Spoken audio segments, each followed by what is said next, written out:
Yo, mic check, 1, 2. Meron tayong SPD day today. Comp squat, tempo, comp bench, post bench, sumo DL, saka deficit. Competition, lift din, variations, yung back off niya. Actually, first time pa lang to na-implement this block. So, I don't know why. Ito yung punto kung bakit kayo nagbibigay, nagkakaroon ng coach or nag-hire ng coach, nag-provide ng coach. Is, it doesn't mean na binayaran nyo sila like masusunod yung gusto nyo or whatnot. Something. Kumbaga, kasali dun yung, ang main point dun is you trust the coach itself kung ano yung bibigay niya sa'yo. Actually, nakakatuwa to kasi SBD day. I mean, first time ko actually ata. I don't know kung kailan ako nag-SBD day sa block ko. Nag-SBD day ako kapag peaking, shit, something gano'n. Like, strength block. Hindi ba ata?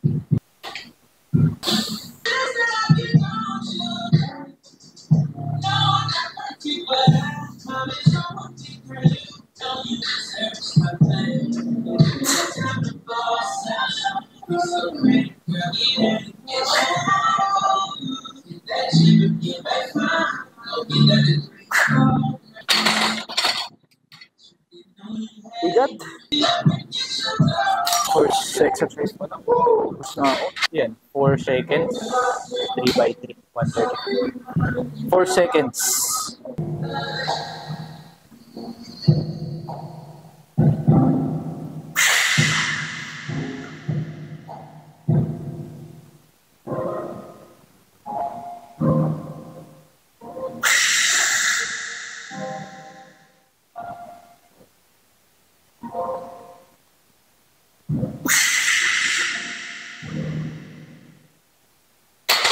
Wala yung huminakit tayo, bigat.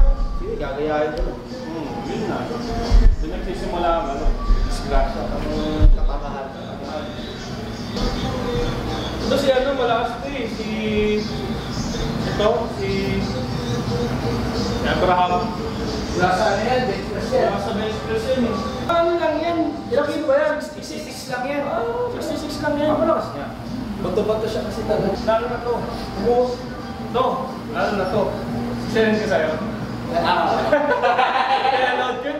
Tawa ka ng tao Start. Rest. Start. Joe! Madaktak sa sais. Tirahin mo.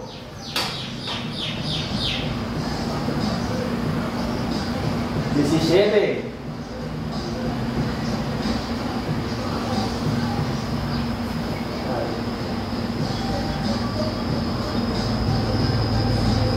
Pasok to.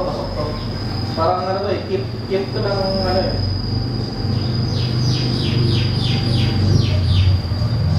May dawa, phenomenal. Kopi paras!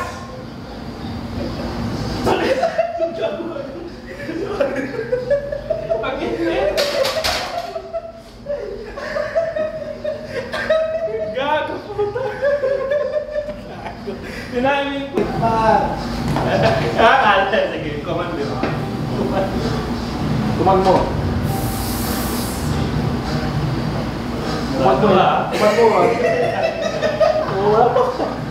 Wala pa nga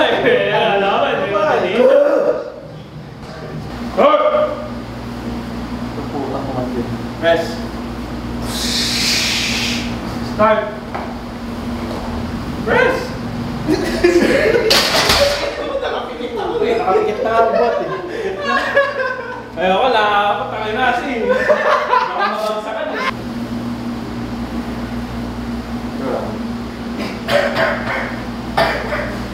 Hindi mo mga pagdayo ng babs parang ayaw.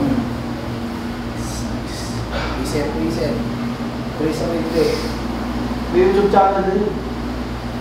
Yes. May pang-dayo din na natin. Ang ingay puto. Ang gag. Two reps. 2 reps lahat, 3 reps. Nakadawa pa lang sa alam ko. 3 reps, 3 reps. 3 reps. Sige, kumanda ako man. 3. Pukuman mo na ka eh. Ha? Yun? Ay, dalawa, tatlo. Ikaw pala eh, akala ko last 2. Squat!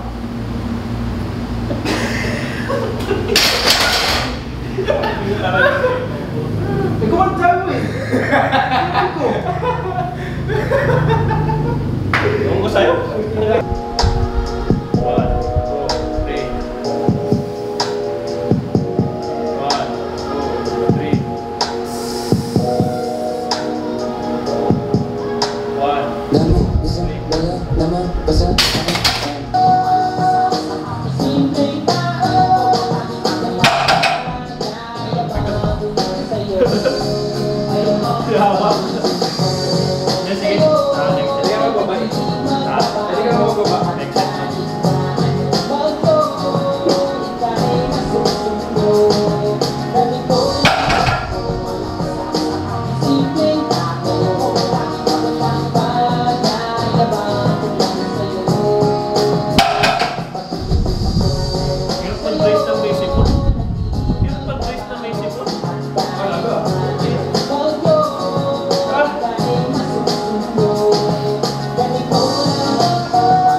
Kailangan ko palang lumayo ng sobrang. Lumayo ng gano'n. Sa Mario? Oo. Actually, last time ko lang gadget party ganun ginawa ko. Lumayo ako. Kasi sinabi nila, di ba ako? Kung paano mo awan, ganun din ako bitang. Ba't ka naman masyado mabigas? Sa nakikita ka naman nakilala kasi tila di makaya nga pagigay na miss. Tayo nakakainis, anong kala wala lang. Mahal mo ako pero ilang beses na kita tinatawagan. Parang ako ba yung merong kasalanan? Kung paano mo ako binabaliwala lang. Oo, tayo lang hindi ako kasalanan. Pero parang ilali mo tinabahan. Nung iniwan mo hindi ka nagpaalam. Unang nila na ako ay tawanan. Teka muna, ilang araw gising kang wala una. Paano mo natiis, tumula una. Mas lumago pagpatayuan mo na may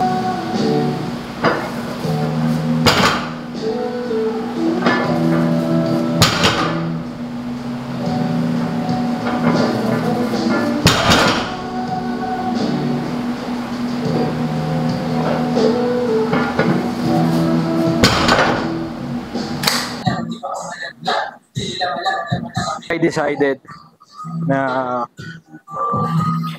kumuha na ng siklet kasi syempre as much as possible yung training mo comp standard, so comp standards in a way na as much as possible lahat ng ginagamit mo from equipment through clothing or like mga sinusuot mo is comp standard din. Syempre sa laro singlet tayo. So, as much as possible, mga primary days ko ng squat at bench is naka-singlet ako. Dapat, di ba? Kasi iba pa rin talaga yung feel kapag naka-singlet ka compared dun kapag hindi. Diba? Siyempre, kapag naka-singlet ka, tight ka. So, nagets mo yun? Parang ganun. Sa makikita yung depth. Mas madaling makita yung depth. So, kumuha ako sa shoutout sa L1 Fitness men ko. If kung gusto nyo kumuha ng mga brands like SBD, A7, katulad nito, ano ba? Like mga shoes, Avancus, TYR, etc. Message nyo lang yung L1 Fitness at saka or punta kayo dun sa site nila, L1 Fitness something. Basta ilalagay ko dun yung site nila. So, shoutout sa L1 Fitness and shoutout kay Lance, man. Shoutout sa'yo. Ayun. Kakabili ko lang nito like kagabi. I mean, kasi ito yung parang on hand nila. On hand na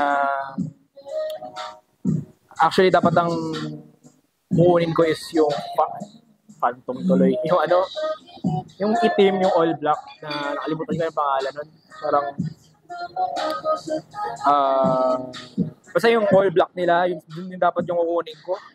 Pero since sinisip ko na mas magbe-benefit ako dito in a way kasi meron siyang linya sa gilid. So kapag nag-squat ka, ma-identify agad. Mas madaling makakatulong siya sa referee para mag-decide kung pasok o hindi yung squat mo.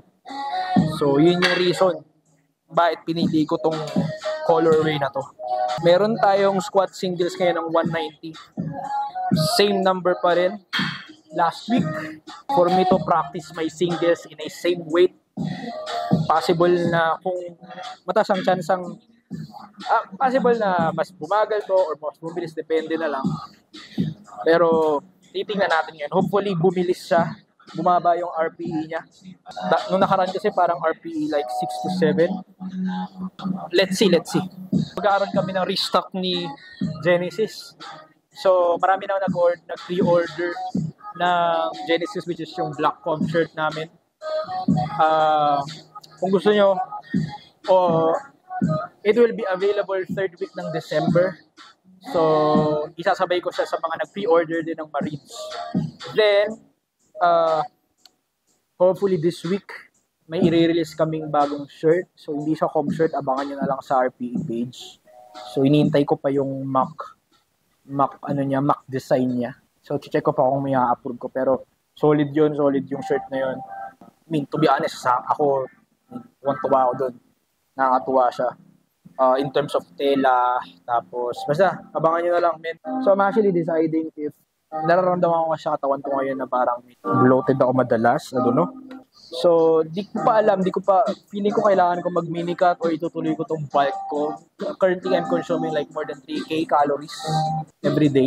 Weighing at 82 to 83 morning weight, almost 84 kapag walking weight siya. So, medyo mabilis yung pag-add, malamang sa malamang water weight to. So, medyo dirty talaga siya, actually. Medyo dirty bulk talaga siya. So, I don't know. Since wala naman tayong pake kung anong weight natin as long as makuha natin yung 300 kg na deadlift. Let's see kung anong magiging weight natin this February 10 kasi this February 10 magkakaroon kami ng MAC meet dito sa RPE. So lahat ng gustong sumali, libre lang naman yun. Message nyo lang yung RPE para at least ma-overview namin kung ilan yung pupunta this February 10 for MAC meet. So technically wala man siyang bayad. Mag-ride ka lang sa gym, syempre day pass mo. Pero yung event, yung mini event mismo na MAC meet, wala. Kasi technically, magiging MAC meet sa owner ko sa RPE, which is referee, shout kay Andre. Si sana makapunta siya para siya yung mag-ref sa atin. And hopefully, by February 10, meron na tayong bagong combo rack, which is Power Dragon combo rack. Abangan nyo na lang. Ang alam ko, January, possible na ma-deliver yun dito, pero hopefully, meron na talaga sa mismong MAC meet day, which is February 10. Message nyo lang kami, gusto nyo pumunta. Warm up na tayo. So, hopefully, mas maayos yung 190 ko ngayon. Although, maayos naman last time, pero as much as possible, practice natin single.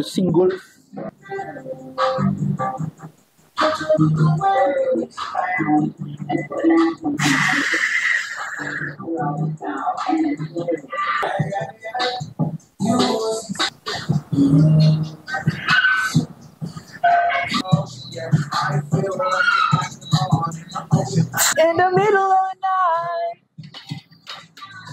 just call my name and come sister in the middle of the night.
nabiris ako.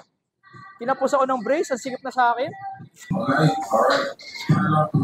Be like so we're gonna run for this fight. You see, go ahead, say something. You know, I got to put my chain on. Gotta go crazy, let it shake off the more. You gotta fuck it up, not the one who makes it. Yeah, right. Let me see you do it. Yeah, do it, right. Do it, right. Do it, right. Do it, right. Do it,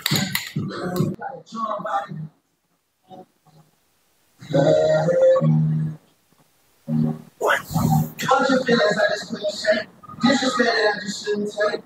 You just couldn't keep couldn't track. 4 months been a long time, but you for somebody that just couldn't wait. You broke my heart, you broke Putang ina. Maulit na naman, boy. Mas mabigat na to, delikado na to.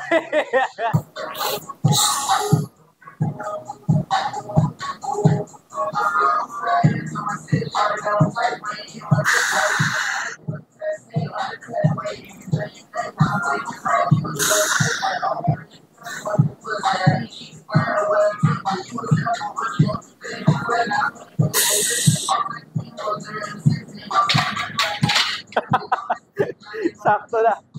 Binaba ako eh.